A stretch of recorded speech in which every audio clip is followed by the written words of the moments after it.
네, 안녕하십니까. 예, 이번 시간은 우리 7장의 12번부터 문제를 풀어보도록 하겠습니다. 12번이 그 가중평균 자본 비용이 이제 15%이고 부채 비용은 12%, 부채 비율은 1, 그 자기 자본 비용을 구하라고 했습니다. 법인 수율이 40%일 때. 자, 그래서 이걸 이제 우리가 이제 어떻게 풀 수 있느냐? 이제 우리가 이제 알고 있는 식이 이제 가중평균 자본 비용을 구하는 식이 있죠. 예, 바로 우리가 알고 너무나 잘 알고 있는 WACC를 구하는 식입니다. 앞에서도 이 식을 이용해 가지고 우리가 문제를 또 풀어봤고요. 이거는 한글로 쓰시면 이렇게 쓸 수 있겠죠. 예, 이것도 이제 앞에서 우리가 이제 다 해봤던 그런 어떤 내용들이고요. 이 식에 맞춰 가지고 문제에서 제시한 사항들을 갖다가 구성을 하면 우리가 자기 자본 비용을 구하실 수 있을 겁니다. 그래서 가중평균 자본 비용이 이제 15%라고 했으니까요. 0.15가 되겠죠. 그 다음에 이제 부채 비율이 1이라고 했으니까 부채비 1이라고 하는 것은 타인 자본과 자기 자본이 똑같다라는 겁니다. 그래서 여기서 보시게 되면 타인 자본과 자기 자본이 똑같으니까 그냥 1로 그냥 놓은 겁니다. 예. 그러니까 1 플러스 1은 1 이렇게 쓸 수가 있고요. 그 다음에 이제 타인 자본 비용이 얼마냐고 했냐면 이제 12%라고 했으니까 0.12, 0.12라고 했고 그 다음에 이제 법인세율이 40%라고 했으니까요. 1-0.4 하시면 되겠습니다. 그 다음에 뒤에는 요걸 이제 우리가 쓰시면 되겠죠.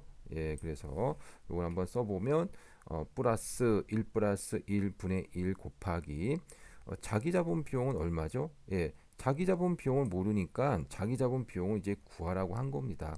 그래서 여기서는 이제 자기 자본 비용을 K2라고 이제 놓은 겁니다. 자, 그러면 모르는 미지수가 하나고 식도 하나니까 우리가 충분히 구하실 수 있겠죠. 그래서 이것을 이제 구해 보도록 하겠습니다. 이것을 이제 정리하게 되면 이렇게 쓸 수가 있습니다.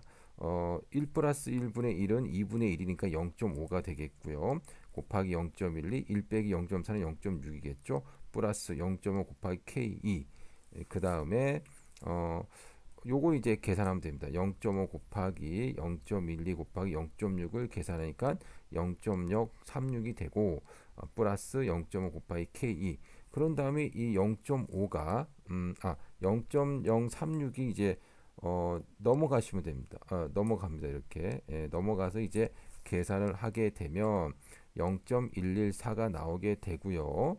예, 그 다음에 이걸 갖다가 0.5가 다시 넘어가서 0.114 나누기 0.5를 하시게 되면은 K2는 22.8%가 나옵니다. 자, 이렇게 해서 이제 답이 22.8%입니다.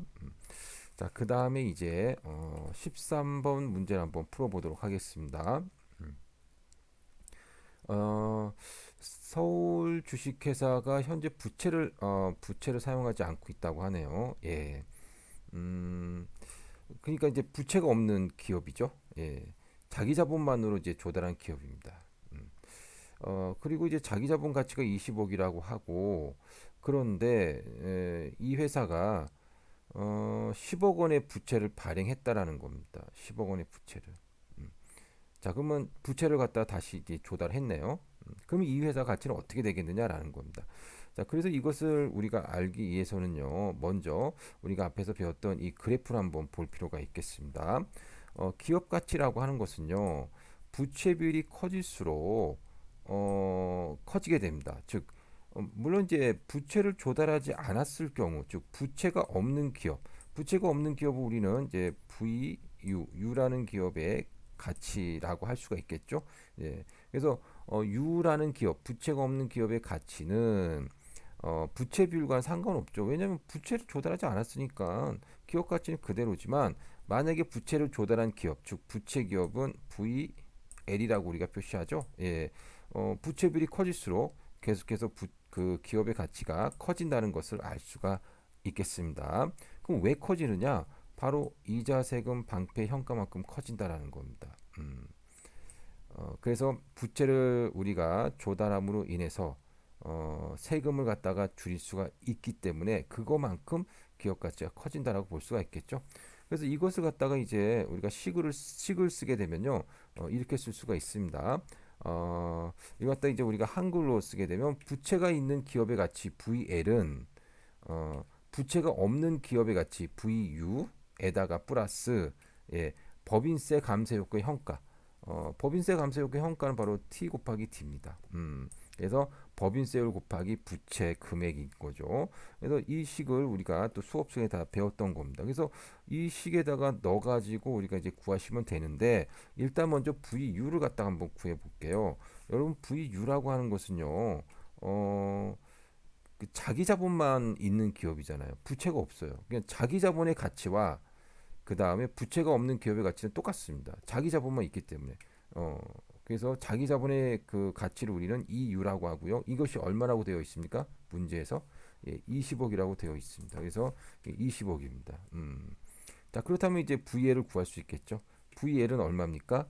예, VL은 VU가 얼마죠? 20억입니다. 예, 그래서 20억 더하기 그 다음에 부채가 얼마죠? 부채를 갖다가 10억을 발행했다고 그랬잖아요. 예, 그래서 10억을 발행했으니까 10억에다가 법인세율 T, 즉 0.4를 곱하시면 되겠습니다. 예. 그리고 이거 갖다가 계산하니까 24억이 되고 정답은 2번이 되겠습니다. 자, 그 다음에 이제 16번 보도록 하겠습니다. 어, 보기 1번을 보면 파산 비용으로 인하여 기업의 가치가 감소한다고 그랬는데요.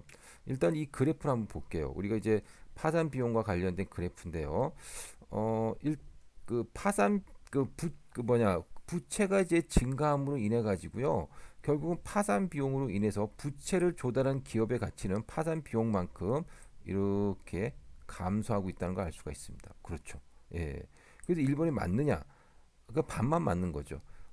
근데 부채를 조달하지 않은 기업의 가치는 파산 비용이 없고요. 그렇기 때문에 기업의 가치가 감소하지 않습니다. 예, 그러니까는 1번 같은 경우는 반만 맞고 있다 이렇게 보시면 됩니다. 그래서 1번이 답이라고 보시면 되겠습니다. 자, 그러면 보기 2번도 볼게요.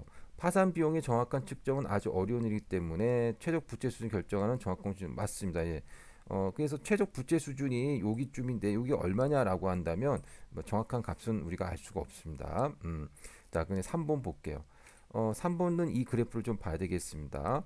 기업의 부채가 증가할수록 부채의 대리인 비용은 증가한다라고 했는데 부채 비율이 여기 있죠. 부채 비율이 증가할수록 부채의 대리 비용 어떻습니까? 부채 대리 비용은 증가하고 있습니다. 반대로 주식 비율이 증가하면 대리인 비용, 지분이 이제 주식인 거죠. 그 부채 비율이 작아진다는 것은 그만큼 주식 비중이 늘어난다는 거고 그랬을 때는 지분의 대리 비용이 증가함을 우리가 또 이 그래프를 통해서 알 수가 있습니다. 자, 그 다음에 세금이 존재하지 않거나 파산 비용이 아주 작은 사회에서도 여러분들 세금이 존재하지 않는다. 그러면 감세 효과도 없겠죠. 파산 비용이 아주 작다. 그럼 파산 비용도 없고 감세도 없고 그러면은 이 파산 비용 이론에 따라서 기업의 가치가 감소할 일은 없겠죠. 최적 자본 구조도 없는 거죠. 예.